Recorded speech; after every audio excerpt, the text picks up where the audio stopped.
Hi everyone and welcome to Laundry Talk Show episode number 7. Today's video is on the coronavirus. And before I get started, we want to just give you a little bit of what it is, who does it affect, and then we're going to jump right in to preventive measures. So, Miss Denise here, my awesome guest, is going to talk to you about what it is and who does it mainly affect. Hello everyone. If you see me look down, that's because I have my notes on my phone. But first things first. What is coronavirus? So, COVID-19 and coronavirus are two different things, just so everyone knows. COVID-19 is currently what's happening now. It affects humans in ways that they haven't seen before. So that's why they had to change the name to COVID-19. So you get different respiratory symptoms. That's what it mainly affects. And coronavirus would normally just give you like a common cold or mild illness that they can treat regularly. The COVID-19, they would have to evaluate you, take care of you separately, kind of quarantine you. So that's the difference between coronavirus and the COVID-19. The information that I got today is from the CDC.gov website, which CDC stands for Centers for Diseases Control and Prevention.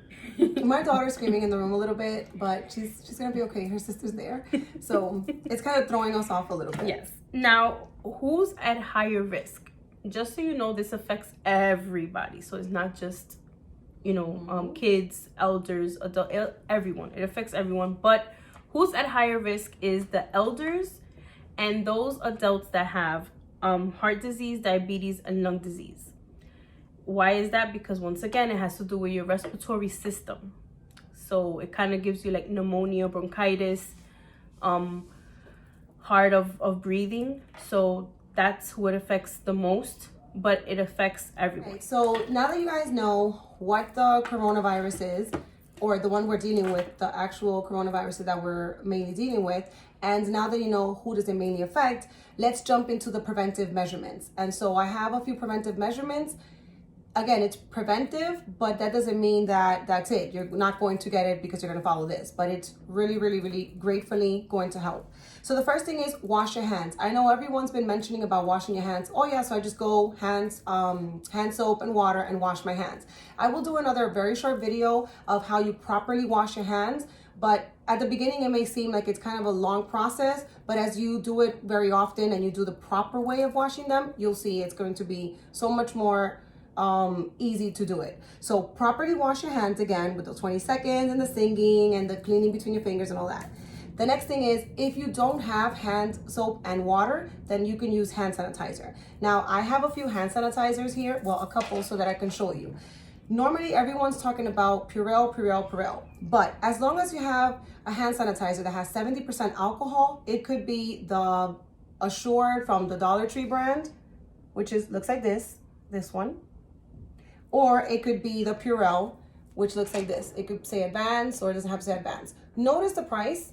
This was $1 and this was $4.49. So I can get about 4.5 of these, or at least 4, for the price of this one. If you could actually find it, again, even though this is cheaper, yet I don't know where to find hand sanitizers for the most part. So if you do get your hands on it, just make sure it says 70% alcohol. So what does that mean? It means that, see this one?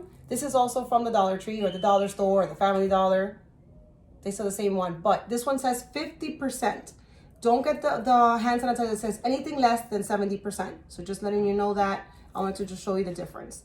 The next thing, disinfect cell phones, computers, anything that you frequently use, like all your devices or anything that you normally touch, obviously doorknobs and all that, you're going to disinfect. But people are not really talking about disinfecting your cell phones, and you're using your cell phones all the time. Yeah. If you're using your cell phone and you're outside and you're shopping or in the train or anywhere else, you're touching the poles on the train or in the bus or opening doors outside, you go and you wash your hands. Great, you washed your hands, but you're going right back to that cell phone and you're touching your cell phone again, or you're touching your tablet, or you're touching your headphones, or whatever it is that you're touching. If you're going to go the whole mile, then go the whole mile. Wash your hands, but also clean your devices. So I don't know how easily or readily these things are available, because these were gifted to me a while back, but I have these cloths.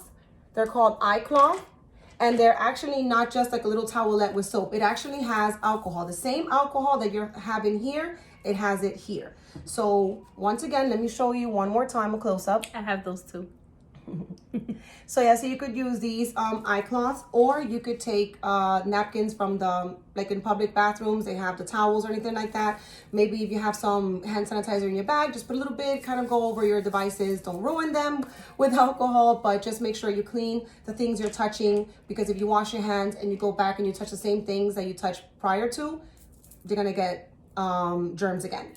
The next thing is restrain from hugging and handshaking, or from like invading other people's proximity space or having them invade yours. So Miss Denise and I have been hand sanitized, showered, cleaned, everything, but just try to avoid being too close to people. Obviously it's not easy if you're traveling in public transportation, but again, it's try to avoid as best you can. Miss Denise had a little incident. She's going to tell you for about like 15 seconds something that happened, so you could see the gravity of what's going on with this coronavirus. So yeah, my mom goes to church every Sunday. So today, she went to church and she came home and she was like, oh, we weren't allowed to, how you give the peace at church, you shake, everyone's hand, because you're giving peace and you're, basically presenting yourself to your neighbor, to your community. So they weren't allowed to shake hands. They weren't allowed to hold hands while they said their Our Father, which most people do, just like a chain and a circle type of thing. They weren't allowed to basically touch anyone today at church. So I don't know how long that will go on, but I know my mom went today and she said she wasn't able to. So yeah, and we're doing this the same day that we're uploading, so it is Sunday, March 8th.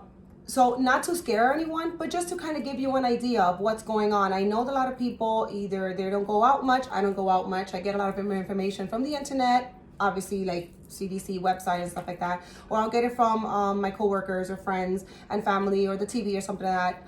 Not that I'm not going out because of what's going on. I just normally don't go out a lot because I work at home and I have my kids and it's been kind of cold on and off. So I'm pretty much staying home a lot. So for people like me that don't have a lot of the information, or for some people that seldom have internet connection and you're watching this video, we're just giving you like insights on what's going on out there. The people writing with masks on. I didn't list mask in my preventive measurements because, as we read and we are getting well versed in this topic, the mask only is more useful for those that already have it, to not infect others, or not transmit anything to others. But in general, it's not really doing anything, these masks, unless you're going to wear something like, if you're going to go to war or something, you're going to wear the big ones with the big things on the side. Other than that, it's not really doing much. That costs like $600. Yeah, $600. So don't go crazy over this whole mask thing. So I'm not even going to put that in the preventive measurements. You don't have to use that. The next thing is avoid the best you can large groups or places where people congregate in really large groups. So if you're in a large group in a very close proximity space, try to avoid that as best you can. Again, we're not telling you what to do, and we're not telling you where not to go. We're just letting you know this is the information that we have come across from schools, through our daycare, the website of Office of Children and Family Services in New York City.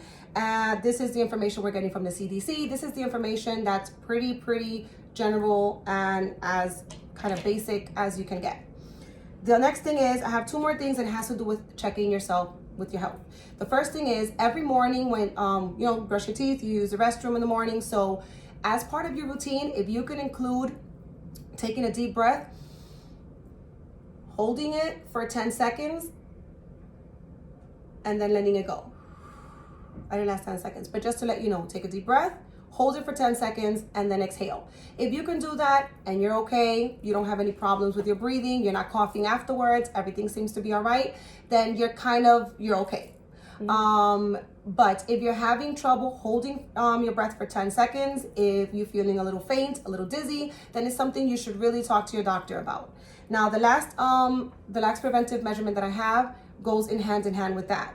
I feel, again, this is an opinion, we feel that as a preventive measurement, if you already are prone to having any other disease, or you already are having problems breathing, or you're smoking a lot and you feel like this can be a concern, then maybe it's something you should talk to your doctor about.